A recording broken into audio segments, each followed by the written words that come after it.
everyone. Welcome to English Between with Teacher Amy. Today I am going to be giving you some tips for how to overcome the fear of speaking in English. And yeah, this is something that actually I have struggled with a lot. I've always been a very shy person, so I hope my tips can also help you. I am going to give you 3 big tips for overcoming that fear of speaking in English. But first, I want to tell you a little bit about my journey with this because I have always been a very shy person. And I know that shyness may not be your problem. Maybe you are totally comfortable speaking in your own language. But I think a lot of the same principles apply. I think that learning a new language and speaking a new language kind of forces us to understand shy people. So first, here is a little bit of my story. So I'm going to begin with my story a little bit, and then I'm going to tell you how my story can help you. So I have always been a very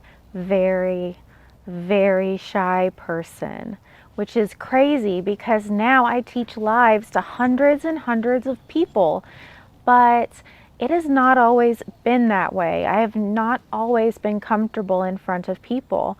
In fact, when I was little, when I was young, I used to be so scared to speak to people that I wouldn't, just period. People would ask me a question like, "Oh, hi, what's your name?" And I would just stare at them like that. I did not want to talk to people. And I used to cry and cry for my parents, even until I was in 2nd grade. I used to be so attached to my parents. I was so scared of people. When I was young, I also had a lot of opportunities to travel to other countries because of my parents' work. So I quickly fell in love with other countries, other cultures, other languages. Wherever I went, I tried to learn a little bit of the language. And I decided in high school that I wanted to study languages as my major. I decided I wanted to study French. I was always really good at languages too. I understood them, and everyone was always complimenting my pronunciation. But what happened was that I got to college, I started taking French classes, and basically what happened, you hear a bird? Anyway, basically what happened is that I did a couple classes. I took a couple French classes, and then I looked at the schedule at my required classes, and I saw that the next class I needed to take was conversational French. And as we say in English sometimes, I chickened out. To chicken out is like to become so scared that you just can't do it. So I chickened out and I didn't take the class and I switched majors. I didn't even study any more French. After that point, I just kind of gave up on languages. I just said, yeah, sure, I really like them, but I'm too scared to talk to people, so I'm not going to do this. So now, fast forward to my 30s. I was like 30 when when I started learning languages again. And so what happened was I decided to just casually learn a little bit of Spanish while I was in the car because I had to drive a lot at that point, driving to and from my kids' school and to and from work. And so I decided to do something productive. So I started doing some Spanish learning, and I fell in love with it. I became obsessed with learning Spanish, and not only in the car, I started doing it from home. I started listening to podcasts and looking up lessons on YouTube and started to read. And after about, a few months, 6 months or something, I realized I really want to do this. I want to fulfill my dream of learning another language, but I know that I'm terrified to talk to people. So I said, you know what? If I'm going to do this, I just have to. And I was fortunate enough to find a partner who was learning English and was also super terrified of speaking in English. And so together, I think we were able to overcome our fears a little bit. So now I speak in Spanish. And I have a secret for you. The secret is that I still get scared to speak in Spanish. I still do. Um, and I have a favorite book about social anxiety. And I know it's not exactly the same thing, but I think the author there makes a great point. And I'll put the title here on the bottom for you. Her name is Dr. Hendrickson.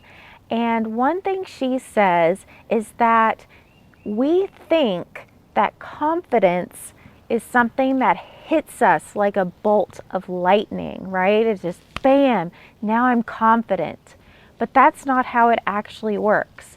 What actually happens is that we kind of get butterflies in our stomach, that feeling of being nervous, and then we kind of approach it carefully and we start to do it. And as we start to do it, that's how we gain confidence, because then we can see that we can actually do it. The longer that we don't speak in English, the longer that we avoid conversations in English, the longer that you wait to speak in English, the more you're going to be convinced that you just can't do it. And this is something else that she points out. And again, I am paraphrasing, summarizing. You can see the book yourself if you're interested in that.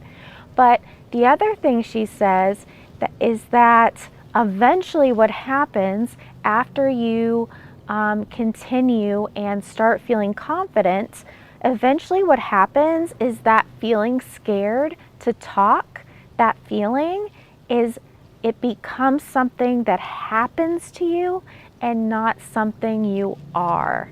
So basically, when I was in college trying to decide if I was going to continue, I decided at that point, no, I just can't do it. And so after that, at that point, it was something that I was, right? I defined myself as too scared to speak in another language. Now I still feel that fear. However, it is not a fear that defines me. Instead, it's just something that happens sometimes. So if I'm starting to speak and I feel that nervousness, I think, oh yeah, this happens sometimes. But I know that I won't always feel this way. So my first tip number one, is just to do it. You need to start realizing that you can do it so you can reach that point of confidence. And you don't have to do it super quickly. You can start slow like I did, where I had a partner who was also terrified of speaking another language. You can also practice with yourself. Just talk to yourself. That can make you uncomfortable, but if you are so uncomfortable that you cannot speak to other people, then it will feel a lot more comfortable than that. So again, start small. Tip number two is I always tell people that you need to think about why you're learning English. Because what I have discovered, what I know, is that people learn English because they have big dreams. They have big dreams of things that they want to accomplish, and they need English to do that. So if you have it very clear in your mind what those dreams are, your dreams, I always say your dreams have to be bigger than your fear. I got to that point in my life where I said, that is it. I want to fulfill my dream of speaking another language. And that was the motivation I needed to actually get myself to do it. So you need to think, what is that for you? What is that reason? What is that dream? And I guarantee it is more powerful than your fear of speaking in English. And my third tip is pretty closely related to my first tip, which is that if you are uncomfortable with a conversation group, with a language partner, with anyone, please try to find a different group, a different person. Those people who you trust with your fear to present yourself in a way that makes you scared, you really need them to be people that make you feel welcome, that make you feel like you're doing a good job, because then when you have that support, when you go out to speak with other people, it will be a little bit easier. And another thing I would like to mention, which is not really a tip, but something I want you to understand, is that it is totally normal to feel nervous to speak in another language. And I want to tell you why. When we speak in another language, we are in a very vulnerable position. We do not understand how we sound when we speak another language. We don't know if we're making mistakes sometimes. We don't know if we're pronouncing things incorrectly or in a way that's stupid or sounds stupid to other people. It can also make us feel like we are asking other people for a favor, like we're asking people to be patient with us. And a lot of us do not like that feeling. I do not like that feeling. So yeah, those are all very normal things. But you should also remember that most people, of course not all people, but most people like doing favors. Most people want to help you, I promise. Thank you for joining me this Wednesday. I have one big announcement, which is that I am now teaching lives on HelloTalk, the app HelloTalk, at 4 to 5 times a week. And it's great material. It's material that I teach in my in-person class as well. And it's totally free for you. So if you're interested in that, or if you're on HelloTalk, you can find me, create a free account, and find me at English Between. Or you can also probably just search Teacher Amy and find me. Find me, follow me, and tell me where you heard about this. Say, hey, I saw you on YouTube and you said to come here, and I'll add you to a special group that I have there where I share lots of materials and where we do group calls. If you would like to support me and all of this great free English content, then please don't forget to subscribe and like and share with a friend, and find me on Instagram and TikTok. See you next time.